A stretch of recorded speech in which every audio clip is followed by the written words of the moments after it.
Boa noite a todos e todas. A gente começa agora o Diálogos de Governo Aberto com o tema inovação dentro de governo e a gente queria agradecer muito ao Manuel Bolduc, que vai ser nosso convidado dessa noite, desse debate. E aí, Manu, nós começamos agora, né, fazendo um pinga-fogo, e a gente queria saber quem é você na fila do Governo Aberto, para você apresentar a sua trajetória, e o que você faz hoje em dia. Legal. Boa noite, todo mundo. Vanessa, Amanda, Bernardo, Laila, Márcio, Abelardo, todo mundo que ouvi depois. Quem sou eu na fila do pão do Governo Aberto? Bom, eu trabalho como gestor federal hoje, né? Eu sou gestor federal faz 10 anos, servidor público, e sou professor no INSPER, na área de inovação e governo, na área de pública. Nunca me imaginei trabalhando em outra área que não fosse no setor público, né? Apesar de eu não me contentar muito com esse setor público que não é capaz de fazer diferente, né? Que não é capaz de testar novos rumos, assim.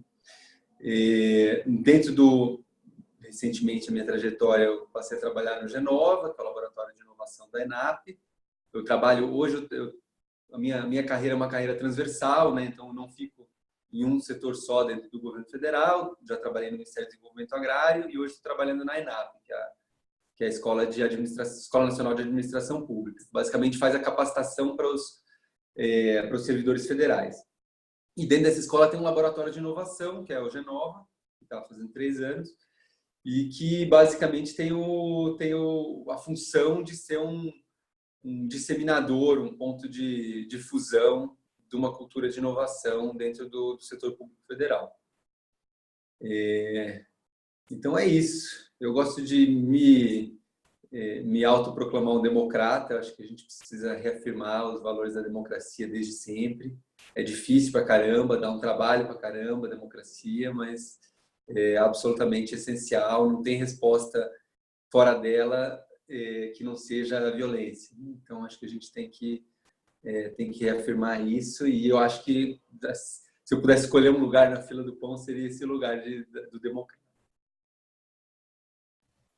Excelente. Falando, acho que de democracia, que para a gente, né, da onde a gente parte, tem tudo a ver, a gente queria saber o que é um governo aberto para você.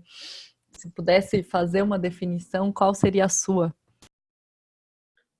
Eu acho que o governo aberto ele é o governo que trata com horizontalidade em relação ao cidadão, né? Um governo que não se coloca acima do cidadão na relação, que tem uma esfera de igual para igual. Não tanto a gente tende a olhar uma lógica um pouco de o servidor público, aquele que serve ao público, uma coisa como se o público fosse o consumidor e o consumidor tem sempre razão, né? Mas como um espaço, uma esfera pública mesmo, né? O governo aberto como um lugar de construção coletiva, de trocas, de participação,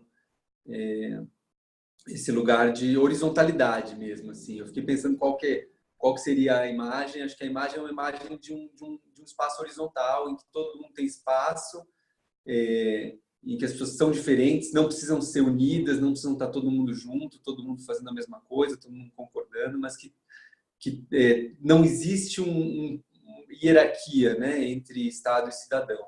Eu acho que e acho que é muito difícil a gente chegar nisso, né, do ponto de vista a gente tem um histórico aí do Estado sendo um poder muito tão acima das pessoas, né? Então acho que para mim o governo aberto é um governo horizontal. E se todos os governos fossem horizontais, se a gente chegasse nesse lugar em que todo mundo na fila é um democrata também, que tipo de sociedade a gente teria? Essa aí eu fiquei brincando. A Laila me contou as perguntas antes, né, gente? Não estou assim tirando assim da cartola essa resposta, mas eu fiquei pensando hoje à tarde, assim, que seria? Eu fiquei tentando imaginar, pensar em imagens, não sei o quê, mas não consegui pensar em nenhuma imagem. Mas eu acho que o que resume para mim, o que seria um resultado dos governos serem abertos, é uma sociedade menos violenta. eu acho que a gente teria menos violência nas relações, né? Seria mais confuso, seria mais bagunçado, seria mais... talvez tivesse mais espaço para dissonância, né? Boas de todo tipo, mas acho que a violência seria menor. Acho que a gente tem uma sociedade hoje muito, muito violenta, muito calcada no exercício da violência, né? E acho que se todos os governos fossem horizontais, abertos, a gente teria menos violência. Nossa, excelente. Acho que ninguém nunca falou essa questão da violência e faz todo sentido, né?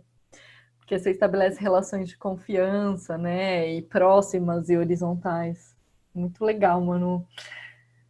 E aí, Manu, agora então a ideia é a gente conversar um pouco sobre o seu tema, né? O tema que trouxe você até aqui hoje. Uhum. A gente tem a questão norteadora para você começar a falar, a ideia é você falar sobre ela, mas a gente estimula também que durante a sua fala, todo mundo que está aqui possa ir fazendo pergunta, até para daqui uns 10, 15 minutos a gente poder fazer essas perguntas e você ir falando mais ainda sobre o tema. A pergunta instigante foi: é possível inovar no governo, né? E aí, antes de você refletir, responder sobre ela, a gente fez a mesma para a Marília, quando ela participou aqui, que é primeiro, o que é inovar para você, né, dentro do governo? Então, o que é a inovação e se ela é possível dentro das estruturas governamentais? Legal. Bom, acho que tem uma definição bem clássica de inovação, que inovar é criar alguma coisa que seja nova, que seja implementada e que pela implementação crie valor, né? Depois de ser implementada, que ela crie um valor público. Então, não é inovar se você não tem algum tipo de ganho para a sociedade ao final do processo, né? Não é inovar se você tem só uma ideia, se você simplesmente pensou alguma coisa e não testou isso na realidade, né? Não viu se aquilo efetivamente funcionava, se aquilo dava resultados e tal. E não é inovar se você não sabe se esses resultados são bons, né? Então, isso não é uma coisa nova no contexto. Esse é o terceiro elemento. Então, trazer um resultado, ser implementado e ser alguma coisa nova naquele contexto, né? Eu acho que a gente tem uma certa dificuldade quando a gente fala de inovação no geral, que é achar que inovação é um grande santo graal, uma grande coisa, um acontecimento, né? Que vai chegar uma hora, alguém vai tá todo mundo ali na burocracia ou fora da burocracia, fazendo as coisas, e daí de repente vai ter um momento, meio aquele momento de epifania, tudo dá certo, tipo, sabe aquela cena do The Wonders, quando eles falam, estamos tocando na rádio, sai todo mundo correndo e dá tudo certo. E de repente, pô, as coisas se alinham, uma pessoa certa fala a coisa certa e dá tudo certo e acontece a inovação. Isso é um evento raro, é um evento grandioso, é um evento que todo mundo percebe quando aconteceu, né? Cada vez mais eu acho que inovar não é não é que isso não é inovar, mas essa não é a inovação que a gente deve buscar quando a gente está falando de inovação em governo, né? Acho que a inovação são várias transformações pequenas implementadas e que geram valor, né? E que vão transformando a forma como, no caso, o Estado entrega valor, né, para a sociedade. Não é uma coisa que você tem um grande problema, encara esse grande problema a partir de uma lógica, de uma técnica, não sei o quê, cria uma grande solução e daí você implementou uma inovação, você premia, fala parabéns, você é um inovador, essa é uma grande inovação, essa inovação poupou 200 milhões por ano para o governo federal e, pô, ótimo, parabéns, você inovou. Eu acho que essas economias, essas grandes coisas, elas são, na verdade, resultado de um monte de pequenos passos, né? Que vão sendo consertados, vão sendo arranjados e que, por sua vez, só tem como ser dados se as pessoas que estão tocando uma organização tão... tem a capacidade, a competência, o espaço organizacional, a possibilidade de teste, que vai fazer elas irem fazendo essas várias pequenas modificações e que no seu conjunto a gente vai conseguir perceber que a coisa foi melhor. Então, acho que é menos Uber, assim, alguém que vai, agora vamos criar uma grande inovação e que vai revolucionar e desromper a forma como a gente entrega valor, e mais uma coisa de formiguinha, todo mundo faz, todo mundo pode fazer, todo mundo tem espaço para inovar, todo mundo tem espaço para errar, né? E daí você criar meio que uma mudança de cultura mesmo dentro do espaço, que faz com que todo mundo seja um pouco mais arrojado, né? Um pouco mais experimentador, que consiga calcular os riscos e tal. Então, eu acho que isso para mim é inovação, né? E eu acho que se é possível inovar no setor público, sim, acontece todos os dias, todas as horas, né? Acho que é muito comum a inovação no setor público. Toda hora isso está acontecendo. Às vezes você não vê, às vezes essa inovação ela tem que ficar escondida, porque o ambiente é um ambiente de desconfiança, é um ambiente que as pessoas têm medo. Então, às vezes a pessoa tem uma inovação, ela cria algum valor, mas ela não quer que isso seja descoberto, porque se isso for descoberto, ela tem medo que de alguma forma ela vai ser processada pela CGU, pelo TCU, pelo todo o U da vida. Então, eu acho que tem um monte de pequenas inovações acontecendo e tem um monte de inovações que poderiam acontecer, mas que estão meio bloqueadas por um sistema que não permite, né? A Amanda sabe disso no meu curso lá no INSPER. A cada 4 referências que eu dou, uma é da OCDE. Então, a OCDE ela tem um observatório observatório de inovação no setor público, chama OPSI, que eles fazem uma série de estudos sobre como fomentar a inovação no setor público e tal. E eles estão terminando um estudo sobre o Sistema Brasileiro de Inovação. E essa lógica que eles aplicam é exatamente a lógica do sistema, né? A inovação, a meca do setor público, para ele se tornar inovador, tem que ser ele ser um sistema inovador, do ponto de vista da teoria dos sistemas, né? Ele ser capaz de todas as partes desse sistema serem propulsoras da inovação, não ser uma coisa que fica no nível das organizações, né? Não adianta a ENAP ser uma organização inovadora e não adianta ficar no nível das pessoas, né? Não adianta ter uma pessoa inovadora ali, que ela pode sim criar inovação, acho que isso acontece, as organizações criam inovação, isso acontece, mas assim, onde a gente devia mirar num sistema que organiza a inovação, que promove a inovação, que faz com que você possa desafiar o status quo com a mesma paridade do que você manter o status quo, né? No final das contas, essa é um dos critérios, né? Qual que é o nível de paridade da inovação num sistema? Quando você coloca uma ideia nova na mesa, ela é comparada como se ela fosse uma coisa estranha, difícil, que a gente precisa ver, que pode dar errado, ou ela é comparada com, bom, se a gente mantiver as coisas como elas estão, o que pode dar errado, se a gente fizer isso, o que pode dar errado, e você sopesar a possibilidade de agir, a possibilidade de não agir, a possibilidade de inovar e de não inovar. Então, tem um pouco esse olhar, assim. Eu acho que é isso, acho que tem o governo ele é toda hora pressionado a inovar, né? Toda hora chegam problemas novos, diferentes. Ele pode ter uma postura, falando um pouco do que a gente estava colocando como governo aberto, né? Ele pode ter uma postura superior, hierárquica, de falar, não, isso não é um problema, não vou atender seu pedido, não sei como resolver isso, ignora, né? Fechar as portas, fingir que aquela demanda não existe.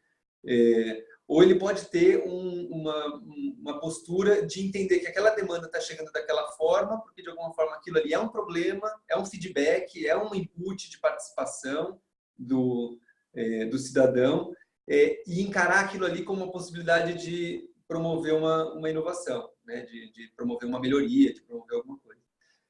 Mas para isso precisa ter espaço, né? O servidor precisa ter algum nível de espaço para organizar. A Gabriela Lota, que é professora da GV, né? Que é uma pessoa fantástica. Aliás, se vocês não convidaram ela para vir aqui para o Diálogos, fica a recomendação. Ela fez uma palestra muito legal no Encontro de Inovação aí de São Paulo, em que ela discutiu um pouco o que é esse espaço de discricionariedade que o servidor pode ter ou não pode ter, e assumir que não é todo servidor que tem que ter um espaço de discricionariedade alto, né? Tem horas que você precisa de alguém que tem um espaço pequeno, que não tem muito espaço para inovar mesmo. Tem que simplesmente seguir aquilo ali. E acho que é uma burocracia clássica weberiana importante, né? Mas em alguns espaços a gente tem que ter essa folga, né? Deixa eu tentar, deixa eu gastar esse recurso aqui numa coisa que eu não sei se vai dar certo, e deixa eu avaliar, ver se deu certo e tentar, a partir disso, ampliar a escala, enfim, ver o que faz. Meio por aí. E aí um pouco isso, já entrando no... Gente, se vocês quiserem, como é que a gente faz? As pessoas vão levantando a mão, vão falando. Já tem várias questões aqui para você. Tá bom. Mas não, pode terminar, daí eu vou fazendo e você vai completando, enfim. Pode Tá bom. finalizar o raciocínio. Então, acho que é um pouco isso que a gente tenta fazer lá no Laboratório de Inovação da ENAP, né? Acho que o nosso papel, estando dentro de uma escola de governo, é ser esse espaço de um pouco viralizar uma cultura, né? Viralizar uma postura, viralizar possibilidades de experimentar. E daí a gente faz isso principalmente trazendo pessoas para dentro do laboratório e tocando projetos junto com elas. Então, quando uma equipe chega com uma questão, né, com um problema, a gente traz a equipe para fazer um projeto junto com a gente e principalmente tentar olhar para o problema sobre outros pontos de vista, ver o que a gente consegue descobrir sobre esse problema e tentar criar soluções diferentes a partir do design thinking, né? A gente usa a metodologia do design thinking lá e a gente tenta conduzir as pessoas por esse processo para permitir que elas entendam que nem sempre as respostas e as abordagens têm que ser abordagens lineares, né? Nem sempre você tem que pegar uma questão, falar, eu já sei qual é o problema, já sei qual é a solução, vamos só focar na implementação. Né? Tem problemas que esse é o caso, né? Tem problemas em que você sabe qual é o problema, você sabe qual é a solução e você tem mais que ter qualidade na implementação, né?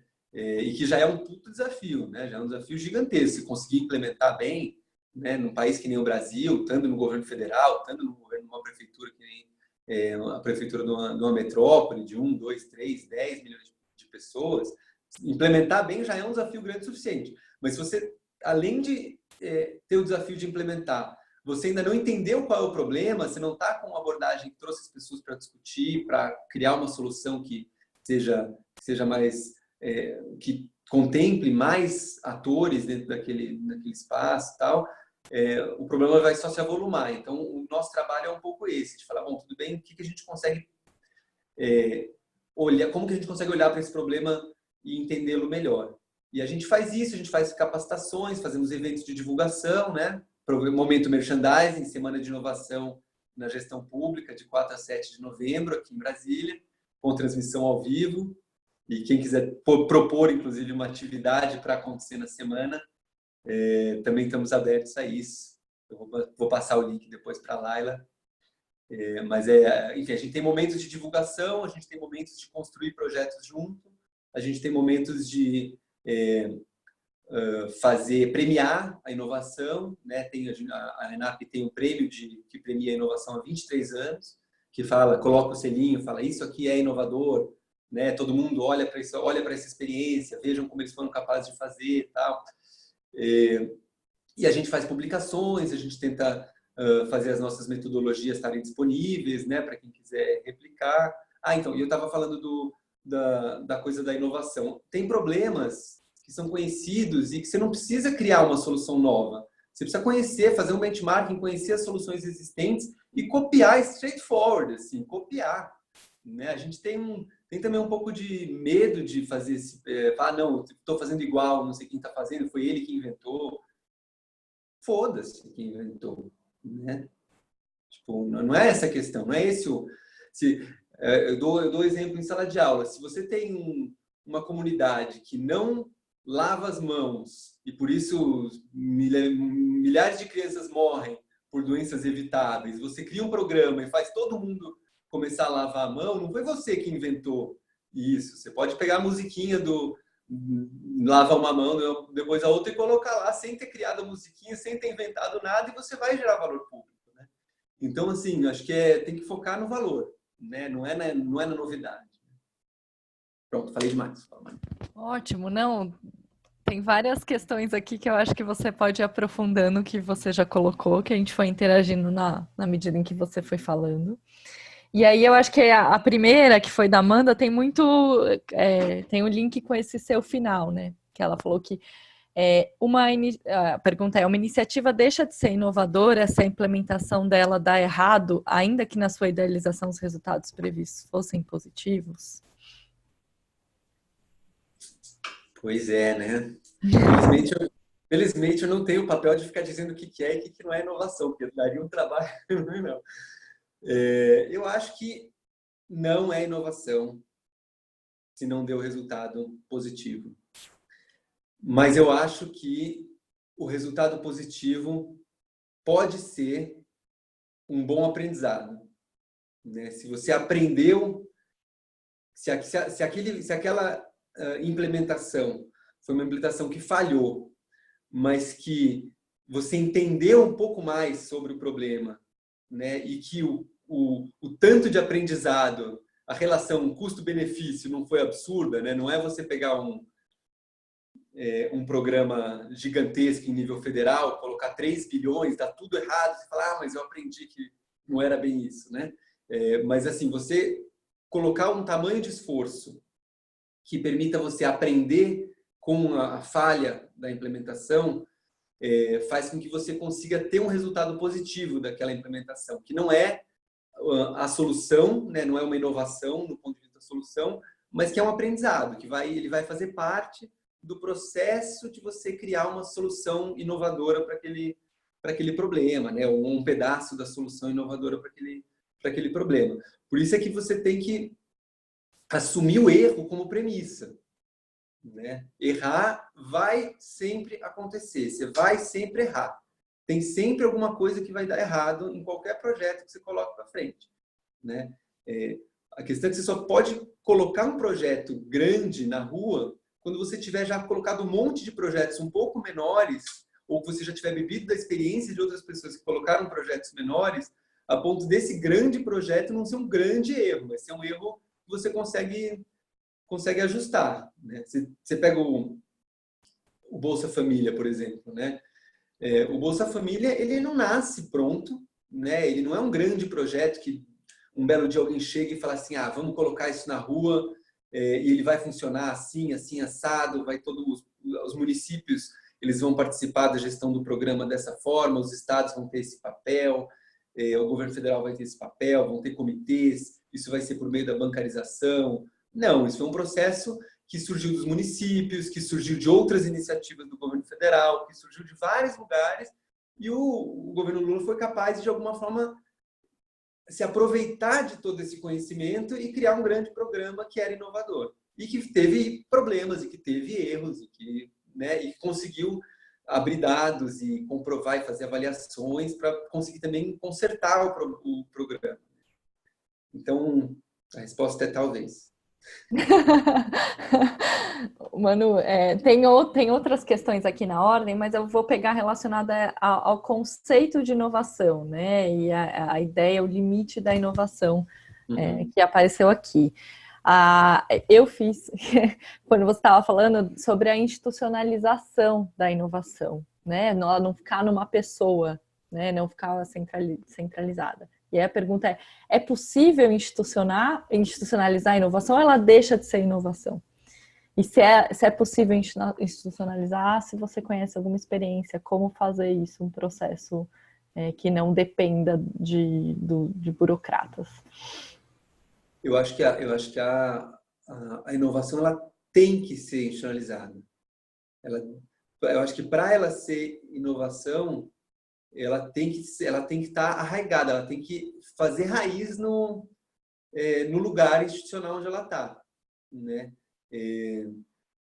Por exemplo, a Lei de Acesso à Informação, né?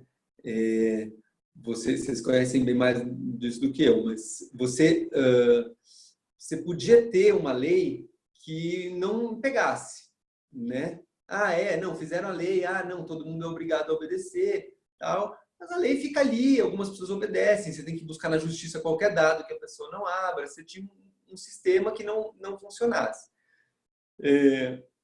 A forma como ela foi implementada, do meu ponto de vista, fez com que ela fosse uma inovação que ela se ancorou nas instituições, né? Ela conseguiu colocar um órgão central, no caso do governo federal, que é a CGU, né? Para ser aquele watchdog que fica empurrando, garantindo que a lei aconteça. Você consegue jogar com as normativas, consegue jogar com o medo de responsabilização do gestor individual.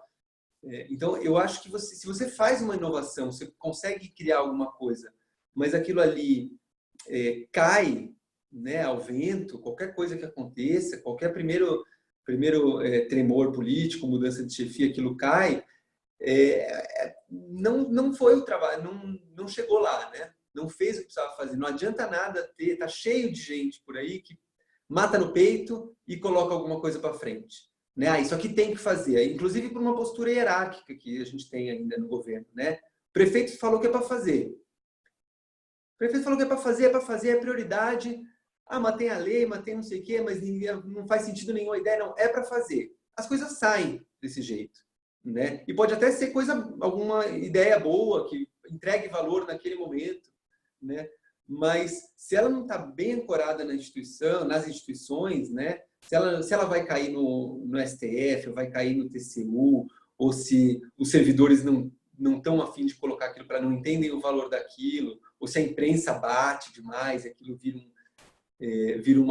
uma coisa que todo mundo tem medo de fazer porque a imprensa bateu. Daí aquilo ali não vai gerar valor público, não vai ser inovação? Talvez seja uma inovação, mas não vai gerar valor público por muito tempo.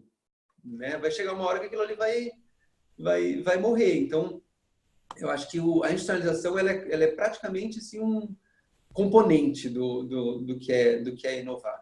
Né? Acho que a implementação entra dentro daquela discussão da implementação. Né? Não basta ter uma ideia, tem que ser uma coisa que está na vida.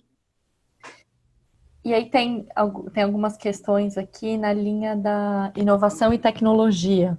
Que uma é do Daniel, que ele perguntou se a inovação está diretamente ligada à tecnologia ou pode haver inovação das tendências do governo. E o Márcio, desculpa, a Raquel fala, aproveitando o gancho, que ela participou de uma edição da Semana de Inovação da ENAP e ela achou que a quase totalidade dos casos considera a inovação como transformação de processos analógicos em eletrônicos ou digitais, mantendo, de certa forma, a mesma lógica. Não há uma tendência de associar a inovação com instrumentos, né? Acho que tem uma tendência muito forte. Acho que inovação é uma palavra assim, realmente problemática, né? Porque cabe muita coisa dentro dela e ela evoca muitos sentidos nas pessoas e às vezes está cada um falando de uma coisa e está todo mundo falando, não, tem que fazer. Né? Só que cada um está com uma coisa na cabeça. Então, e uma das coisas que mais é associada com inovação é a tecnologia. Mas se você volta para aquele conceitinho que eu dei, não tem nada de tecnológico ali. Né? Alguma coisa nova no contexto que seja implementada e que gere valor público. Né? Pode ser de forma analógica, inclusive. E às vezes a forma analógica é a melhor forma de gerar valor público. Né? Você tem pessoas, quando a gente fala de acessibilidade, né? Você tem pessoas que não vão ter acesso ao digital, você tem pessoas que preferem, que não têm confiança no digital, né? Você tem momentos em que o digital é pior do que o analógico, né? você tem um monte de circunstâncias em que a tecnologia não é solução, ela é uma solução em busca de um problema, né? Então, eu acho que tem muito essa tendência. Então, a primeira parte, eu acho que é isso. Tem muito essa tendência, acho que não tem nada a ver ficar fazendo essa associação, embora a gente esteja num mundo em que eu estou aqui na minha sala, em Brasília, né? E eu não sei nem aonde vocês estão, né? Vocês podem estar em qualquer lugar do Brasil, né? Provavelmente, ou do mundo.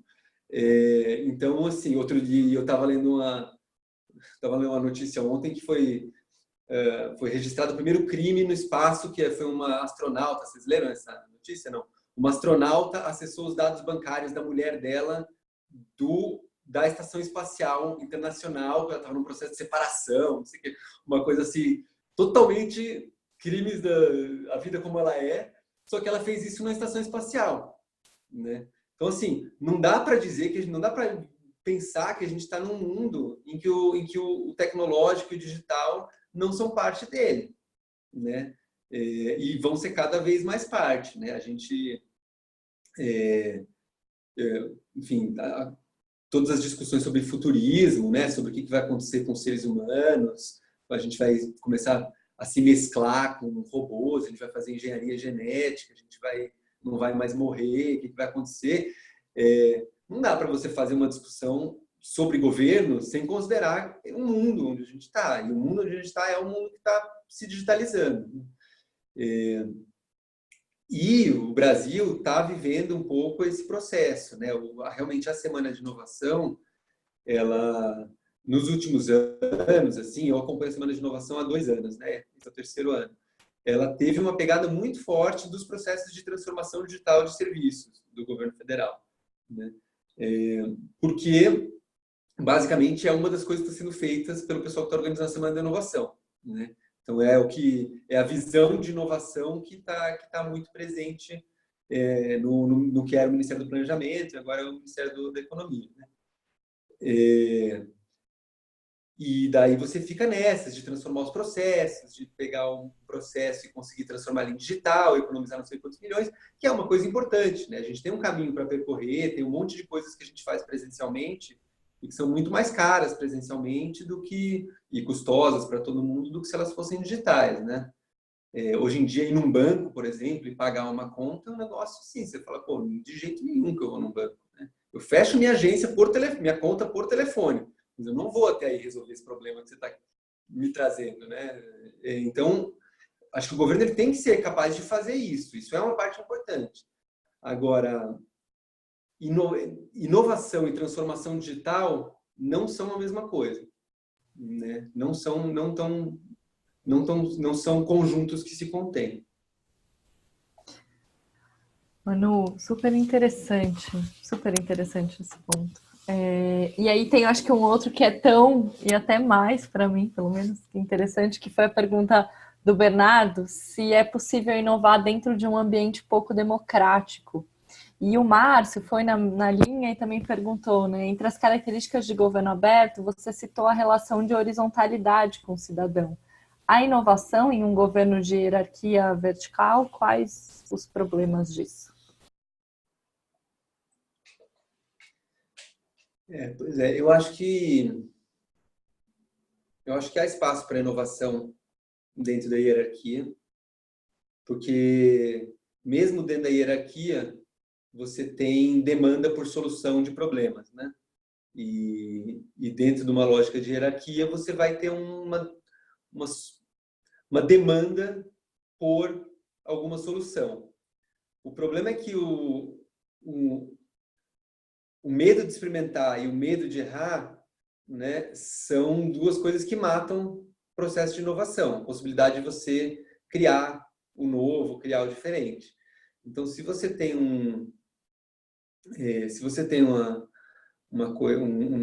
olhar assim muito top-down, que as pessoas têm muito medo, que as pessoas não têm espaço, não têm garantias de que aquela sugestão fora da caixa, ou aquela forma nova que a pessoa encontrou para resolver um problema, que aquilo vai ser acolhido, a pessoa não vai fazer, né?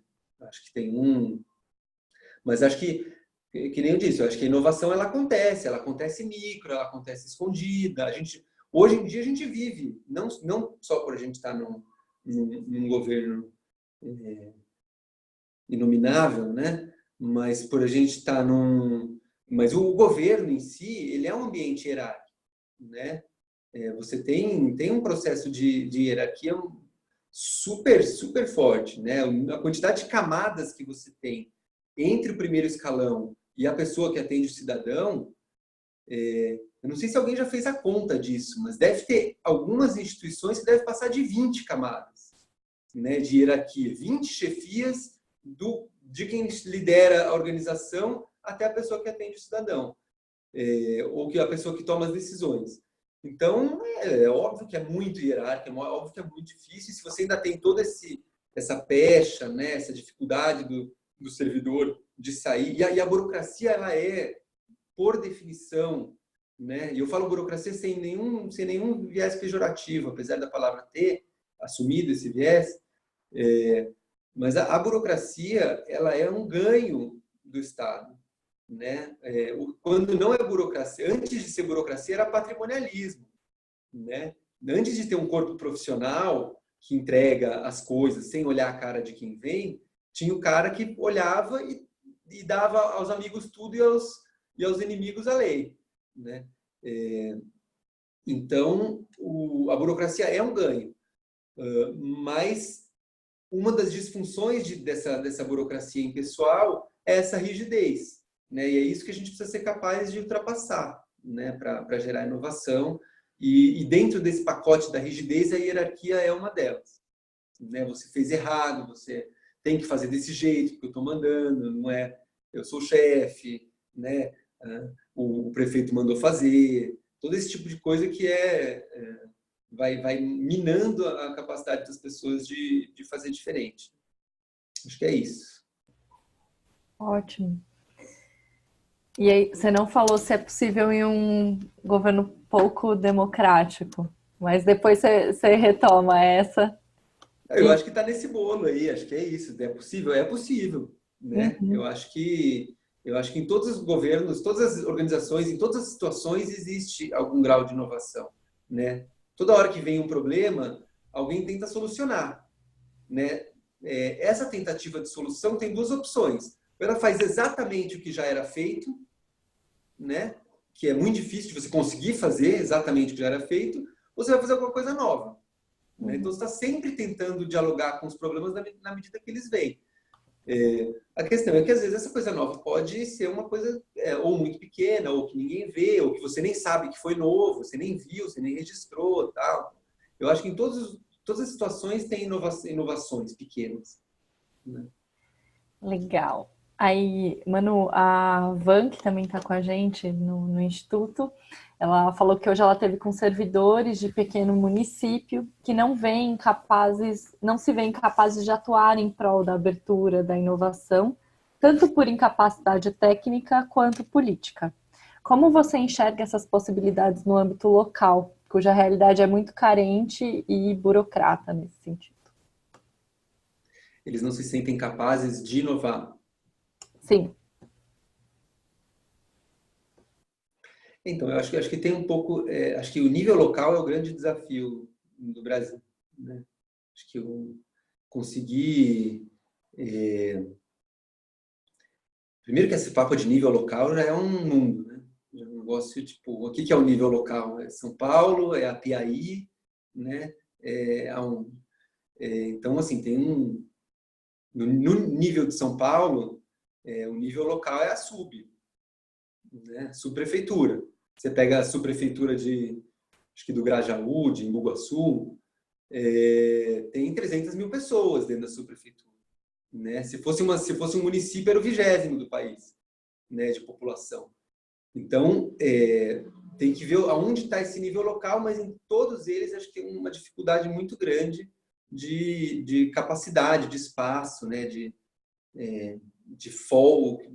folga, né, que o pessoal chama de slack, né?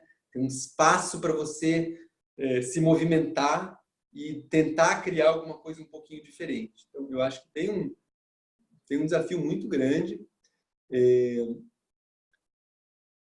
mas talvez em municípios pequenos você tenha algumas possibilidades que são, talvez as transformações culturais possam ser um pouquinho mais manejáveis, né? Acho que em situações de organizações gigantescas, prefeituras muito grandes e tal, eu acho que as culturas elas são um pouco mais difíceis. Em municípios pequenos, talvez um bom líder, né, consiga ser um agente de transformação da cultura. E eu acho que é em prol um pouco dessa mudança de postura, né? Tentar entender o que é realmente proibido, que isso é uma das coisas que os servidores têm muita dificuldade, né? E a gente, por viver numa cidade autoritária, né, tradicionalmente autoritária, baseada em instituições autoritárias, a gente tem muita dificuldade em virar e falar assim, bom, beleza, onde é que está escrito que eu não posso fazer isso? Né? Ou cadê? Não, isso aqui pode, não tem ninguém, nada dizendo que não pode, né? Então, eu acho que tentar deixar muito claro, ou o mais claro possível, onde estão ali as linhas de risco, né? Olha, até aqui é risco zero, você pode fazer o que você quiser dentro desse espaço aqui, que não vai haver nenhum tipo de punição. Daqui até ali é um risco moderado e dali para frente não vá, né? Dali para frente é realmente estar comprando sem licitação num parente, né? Não dá. Então, eu acho que tentar deixar um pouco mais claro, e acho que talvez esse seja o papel do líder, né? Dos processos de inovação. Seja o cara que vira e fala assim, não, dá para fazer, vamos fazer.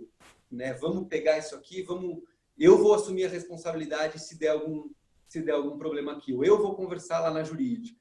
Eu vou falar com o Ministério Público, vou explicar para eles, vou trazer eles para perto para eles entenderem o que vai acontecer. E aí, a partir do exemplo, as pessoas começarem a se soltar um pouco e entenderem o que dá para fazer e o que não dá. Tem horas que não tem o que fazer mesmo, né? Mas a questão é que a gente vive num mundo de excesso de regras. No mundo da administração pública é um mundo de excesso de regras. Eu pego o exemplo quando estava fazendo mestrado, né? O meu mestrado foi sobre a implementação da compra da agricultura familiar para a merenda escolar. Como é que foi esse processo, né? O governo federal falou, não tem que comprar da agricultura familiar e os municípios tiveram que obedecer. Daí você vai lá no município conversar com a nutricionista e com a gestora da merenda, eles têm um monte de leis diferentes dizendo quantas nutricionistas por aluno devia ter, quantas gramas de frutas, legumes e verduras tinha que ter em cada refeição, quantos % disso tem que ter, quantos alunos tem que ter por sala, quem que pode fazer a merenda, com que pode gastar o dinheiro da merenda, pode contratar terceirizada, porque tem um emaranhado de leis tão grande, tão difícil de entender, que é difícil você inovar porque você não sabe onde você está pisando. Né? Então você fica no caminho conhecido, que é o quê? Ou o que alguém do seu lado está fazendo, ou o que o pessoal antes de você fez. Você não vai fazer, vou sair da trilha, por que eu vou sair da trilha? Né? Onde é que eu ganho saindo da trilha? Né? Então eu acho que tem um papel aí de identificar os líderes, talvez, fazer as coalizões dentro dos municípios, né? Tem um Ministério Público, porque o Ministério Público, quem ele bota medo mesmo é prefeito, né? O Ministério Público Estadual. Tem um promotor que seja parceiro, né? Que esteja entendendo os problemas, que esteja órgãos de controle que estejam pensando nos problemas e não pensando só em o que não poderia ser feito e tal. Eu acho que é parte disso. Agora, realmente é um desafio muito grande. As pessoas elas estão cansadas, os servidores estão cansados, estão desmotivados, né? Estão com muito mais trabalho, não foram capacitados para o trabalho que estão fazendo, né? Então, eu acho que realmente os municípios são um desafio grande no Brasil. Manu, aproveitando esse gancho aí que você trouxe, a Amanda perguntou se o controle, né, e as instituições de controle se atua como um limitante para a inovação. Se tem alternativa, você falou, né, da proximidade com o Ministério Público, se tem algum exemplo? Eu não consigo lembrar de nenhum exemplo, apesar de que tem várias instituições, vários promotores que estão realizando esse tipo de trabalho. Você tem eu acho que tem que encarar os órgãos de controle como aquelas pessoas que você tem que conseguir trazer para entender, para ser parceiro da solução, né? E é claro que eles têm uma cultura, frequentemente, que também não é uma cultura muito aberta a participar da solução, né? Às vezes a postura deles é assim, não, faz aí, depois eu te digo se está certo, né? Depois eu te digo se você vai ser multado ou não, né? Se você vai ser processado ou não. Meu trabalho não é te dizer como fazer, meu trabalho é ver se você fez certo, né? Que é uma cultura complicada de se lidar, porque, né, efetivamente, com esse emaranhado de leis, com todas essas dificuldades, é muito difícil você saber até onde você pode ir, e daí a saída padrão é a pessoa ficar no conhecido, né? Ficar no que já foi feito e tal. Eu acho que talvez um dos pulos do gato, além de trazer para perto essas pessoas, seja colocar luz sobre os custos de você não fazer diferente, né? Você não fazer as coisas, se fazer as coisas como elas sempre vêm sendo feitas, em muitas situações está desperdiçando recursos públicos, está fazendo com que os resultados não cheguem, né? Então você tem que fazer diferente. Diante dessa necessidade de ter que fazer diferente, para onde você vai? E não é para onde você vai se você fosse o primeiro-ministro britânico e tivesse todo um staff à sua disposição. É para onde você vai sendo o ordenador de despesa da merenda de São Paulo, né? Que ganha R$ 4.000 por mês, né? Como diretor de merenda, e tem um orçamento de R$ 600 milhões para gastar e 2 milhões de alunos, 2 milhões de refeições para servir por dia, né? Então, assim, não é que você vai fazer diferente parando, pensando longamente, colocando vários doutorandos e vários cientistas de dados, colocando todo mundo para chegar numa super solução, testar um piloto e fazendo pequenininho até você chegar numa super solução.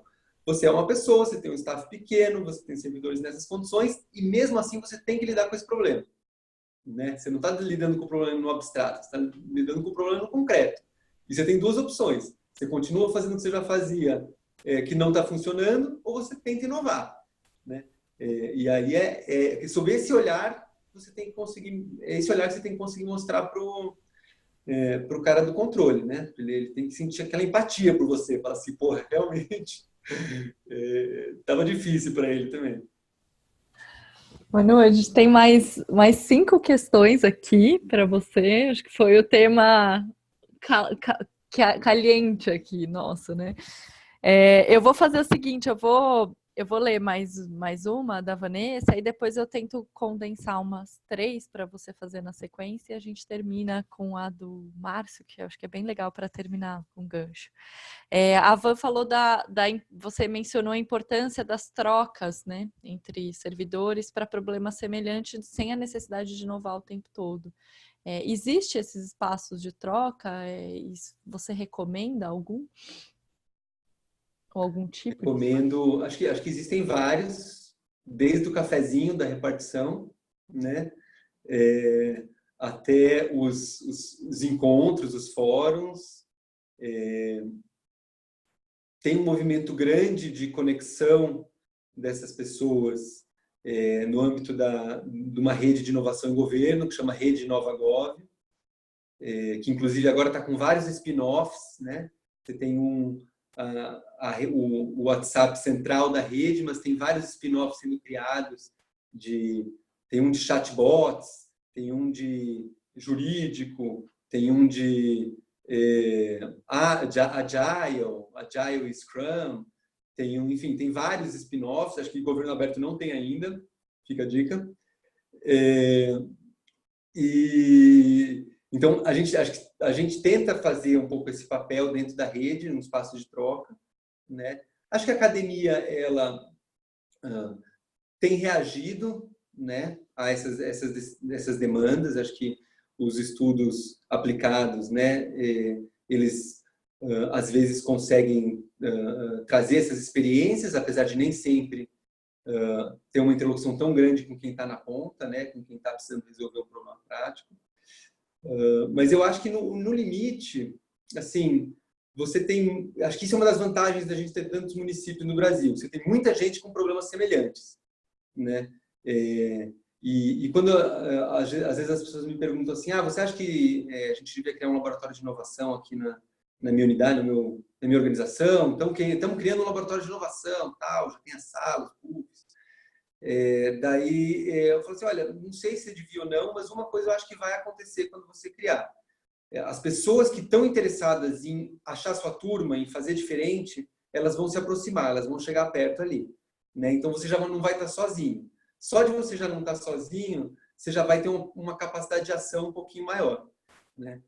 Acho que talvez o desafio seja conseguir, além de você juntar esse grupinho, conseguir entender que tem que ter vários círculos que são atingidos, né? Você tem um círculo próximo, um círculo intermediário, porque senão fica aquele papo de a gente faz as reuniões, mas ninguém vai, né? E é isso, reunião, o tanto de gente que tem que estar numa reunião é isso aqui mesmo, né? São 10 pessoas, não dá para ter muito mais do que isso, para a gente poder conversar.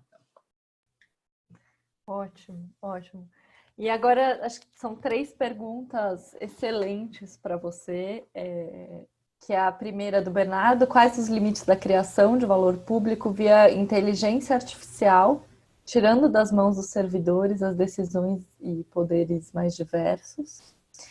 E aí o Márcio perguntou sobre o mercado de soluções para inovação em governo. Como você avalia as iniciativas do setor privado, em especial startups, e sua relação com o poder público? E o Daniel perguntou, né, fala do Smart City e aborda a questão da colaboração em hélice, que inclui governo, sociedade civil, academia e setor privado. A inovação exige uma integração dinâmica e plural do conhecimento técnico? Legal.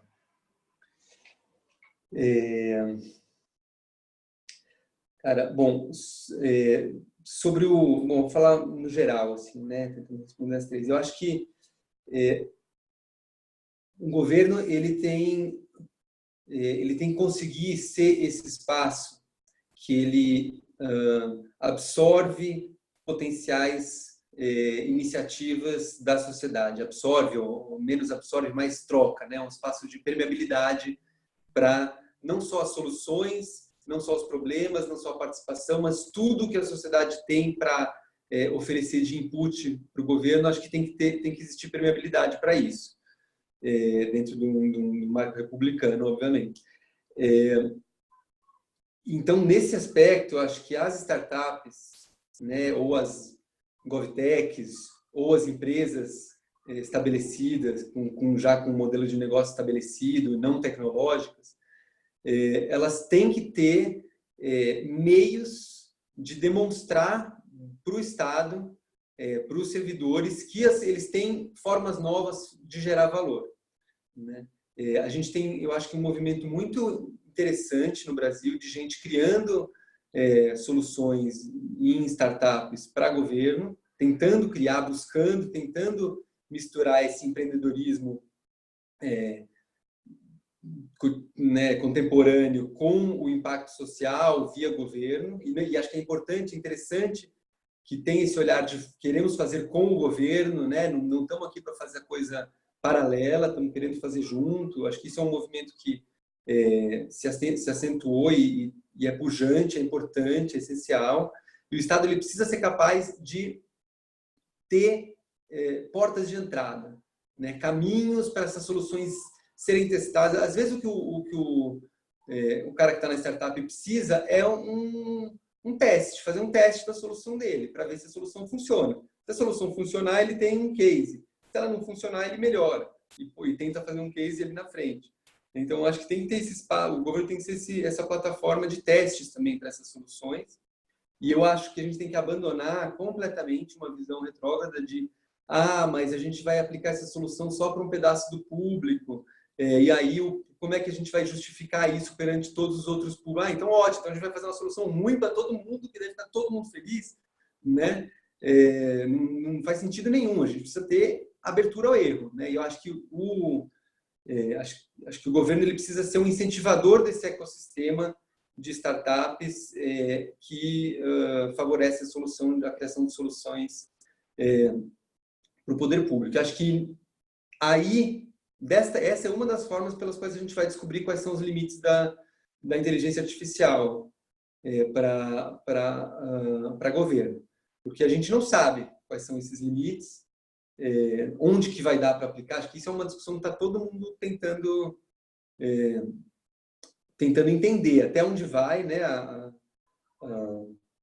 inteligência artificial. Eu até postei no meu Twitter ontem, falei assim, tem um estudo da UNB que diz que 44% de chance da baiana do acarajé ser substituída por máquinas.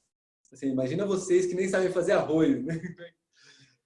Mas eu acho que assim, ninguém sabe o tamanho que vai ser o processo de integração das máquinas de forma inteligente e nem de aprendizado de máquina, de reconhecimento de padrões. Agora, que tem um mundo para explorar dentro do governo, não tenho dúvida. No FNDE, que cuida das transferências de merenda escolar e de recursos para os municípios, os caras eles tinham um passivo que se eles parassem de receber prestação de contas hoje e começassem só a analisar as prestações de contas, acho que eles tinham um passivo de 20 anos de prestação de contas para analisar. Daí os caras pegaram essas prestações de contas, conseguiram colocar um pouco de inteligência artificial ali, separando em nível de risco, né? E descartaram 95% desses 20 anos de passivo, falando assim, olha, essas aqui não tem problema, 4%, olha, isso aqui era bom você dar uma olhada, e 1% tem problema, né? E daí os caras pegaram e falaram assim, bom, beleza, vamos olhar isso aqui. Isso, assim, uma autarquia que gasta 30 bilhões por ano, né, de recursos públicos com municípios. Então, eu acho que tem muito espaço, tem muita coisa a ser descoberta e a gente precisa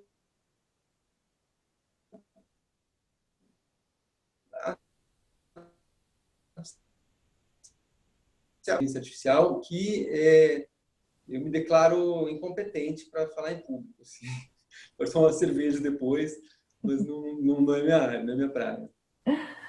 Manu, acho que para a gente ir finalizando, porque o nosso compromisso é não estourar tanto além de 1 hora de debate, apesar da gente querer muito ficar mais, o Márcio fez uma pergunta que é quais são os temas mais urgentes para buscarmos inovação?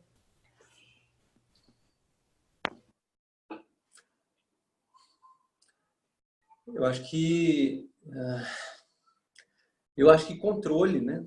Eu acho que o debate do controle ele é um debate primordial. A gente entender o papel do controle na inovação, como é que o controle pode atuar e daí talvez nesse mesmo bojo o papel do erro, né?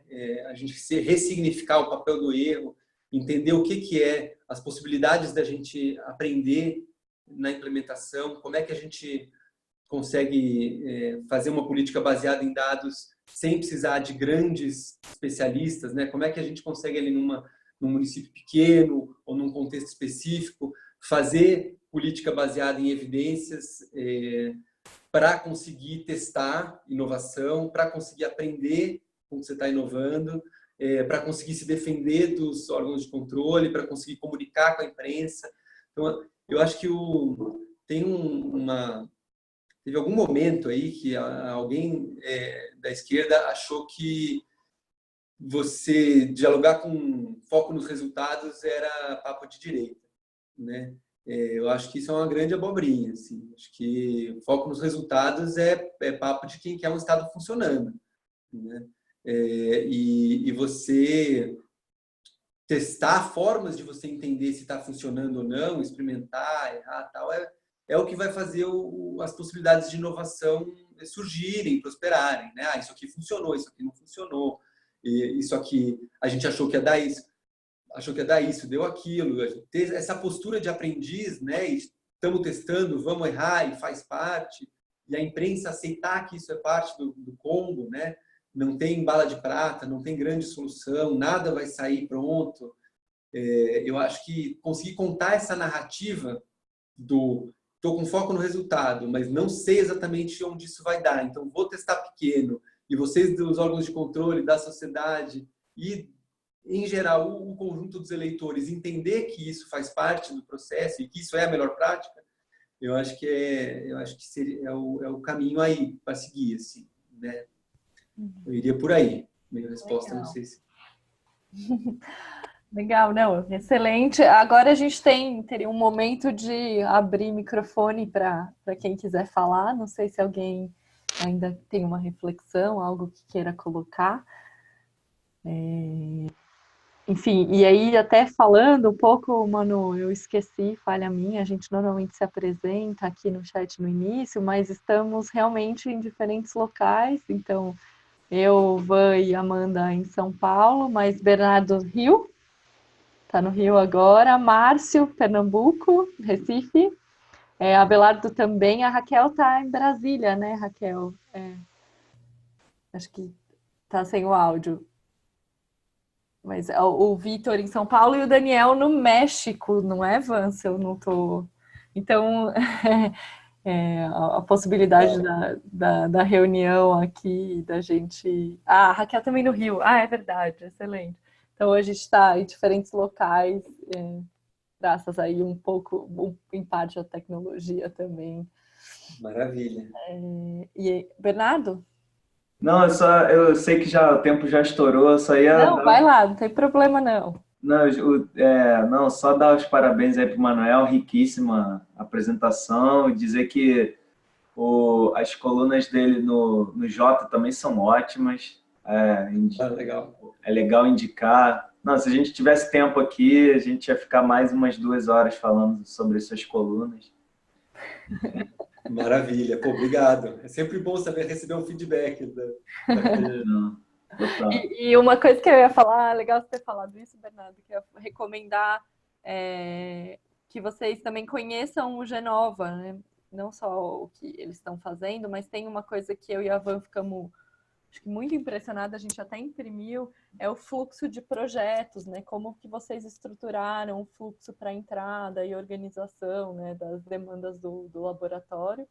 E eu acho que a gente podia, Manu, não sei se você compartilha comigo, ou a gente depois também pode marcar um dia para falar dos casos, né? Que vocês, que tipo de experimento vocês fizeram, quais foram os resultados, a gente conhecer um pouco. Eu lembro do processo, o que você me deu, o processo da revisão do Diário Oficial, que foi muito legal, então talvez apresentar esses casos a gente possa retomar um diálogo os dois aí com você, que eu acho que assunto não falta. Claro. Muito legal. Em relação aos casos, tem uma publicação, o Genova lançou 3 publicações, né, no ano passado, 4 publicações, umas 3 focadas bastante no trabalho do Genova, e uma delas, que é o livrinho branco, ele conta 4 casos do Genova, né, como é que eles aconteceram, qual foi a proposta, tal. Tudo isso no site do Genova, se vocês entrarem, tem um lugar ali de publicações, e são uns livros que tem um G na frente, assim, tem um sobre... O branco é sobre experimentação, né, e os casos que a gente fez. O amarelinho é sobre design etnográfico, como é que a gente tenta usar o design etnográfico para entender melhor as demandas dos cidadãos. Não sei qual é a cor dele, acho que é verde, é sobre o Praxis Check, que é um mecanismo também de a gente consultar os atores e entender melhor o problema. Então tem essas publicações aí, quem quiser baixar o PDF, elas estão disponíveis. Enfim, recomendar todo mundo seguir, se tiver interesse, o Genova no Twitter, nas redes sociais. Eu estou no Twitter também, as colunas do Jota eu sempre coloco lá no Twitter, quando saem. Infelizmente tem um paywall lá no Jota, que é um pouco desagradável, assim. Não sei como é que eles vão resolver isso, mas de qualquer forma, eu estou colocando tudo que eu coloco lá no Jota, depois de um tempo eu coloco no Medium também. E o que mais? Eu vou fazer a propaganda de novo da chamada de atividade. Se alguém de qualquer organização, pública ou privada, quiser aplicar para oferecer uma oficina, ou um short talk, ou uma experiência, ou qualquer coisa do tipo durante a Semana de Inovação, a gente está com uma chamada aberta agora até 9 de setembro. E está divulgado no meu Twitter também, e no Twitter do Genova. mas o link é bit.ly/vem fazer. Daí ali você coloca a sugestão, a gente está recebendo um monte de sugestões, vamos tentar trazer todo mundo para participar da semana. E tem a semana que vai acontecer em novembro, que também é um momento bem interessante, ainda deve dar para comprar passagens a preços módicos para Brasília, de 4 a 7 de novembro. Acho que vai ser um momento bem bacana também para discutir essas coisas. Legal, Manu. Ó, primeiro não, né? Terminando já, queria agradecer muito você ter topado o convite e estar aqui com a gente. A sua hora é valiosa, então ficamos muito honradas. E a gente grava e entre hoje e amanhã sobe no Spotify. Então, vira um áudio vira um áudio de podcast e dá para compartilhar para quem quiser ouvir, e a gente sobe o vídeo também. Maravilha, meu primeiro podcast, então. Ah, legal. Esse a gente nunca esquece. Laila, super obrigado. Bernardo, Raquel, Márcio, Vanessa, Amanda, que eu vou encontrar sexta-feira agora de novo. A gente se encontra 2 vezes por semana, né, Amanda? Vitor, Rafael, obrigado por vocês estarem aí. Acho que para mim é um prazer enorme assim, poder estar batendo papo. Eu gosto muito. Ah, valeu demais. E a gente se encontra em um desses espaços e eventos. Tamo junto. Um abração, boa noite. Obrigada, viu? Tchau, tchau. Tchau, gente. Obrigada.